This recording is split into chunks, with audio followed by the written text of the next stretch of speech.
7 News bringing you special coverage of Colorado flooding. And right now, let's take a live look at a CDOT camera, I-225 and Parker.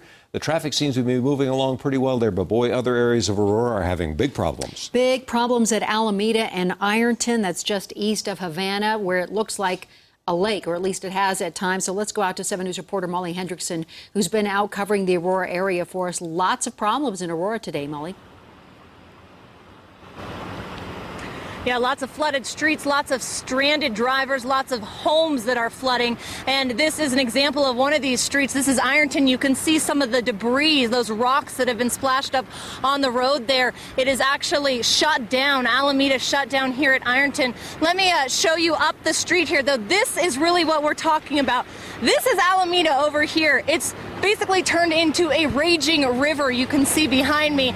Now, if you look just up the street up toward Red Lobster there, it actually looks like rapids coming down the street. We were told the rainfall heavy, so heavy here that earlier it actually took down the awning of Red Lobster. There's a lot of water damage there. If you look down the street toward 7-Eleven, you can see some of the people just watching this. It has been this way. It's closed from Moline to Havana Street. Some of these people just watching as drivers try to navigate through here. But again, much of this area remains closed off. Let me show you what we're seeing down this way toward Havana. If you follow me, you can see people are really they've just been standing on the side of the road. They've been taking pictures. But let me show you what we're seeing over here.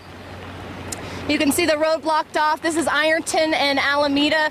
You can see over by that fire hydrant just how heavy the water is flowing through that area.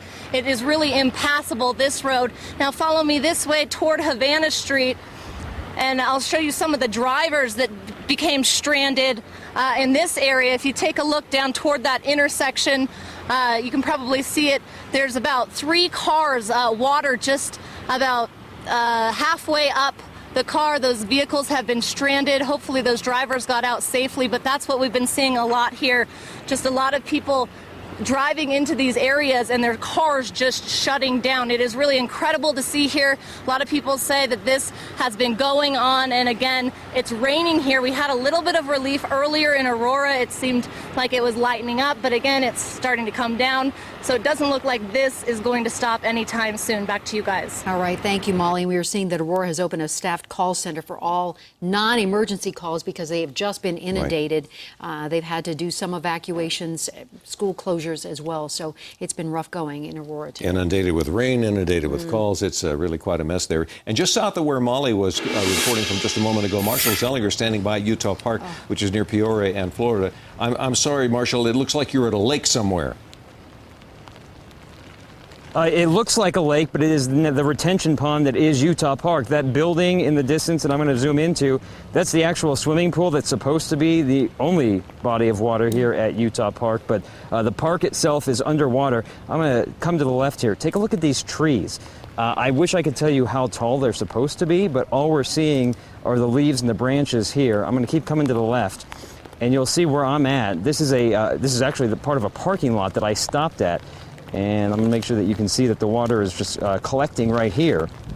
But this is meant to happen here in Utah Park. It is a retention pond, so it's better that this is happening here than some of the neighborhoods nearby. Although driving here on Peoria between Mississippi and Jewel, which is where Overland High School is, the road was blocked on Peoria as I was heading south, just past Mississippi before I hit Jewel. I'm going to zoom out one more time to give you a full perspective of what Utah Park looks like.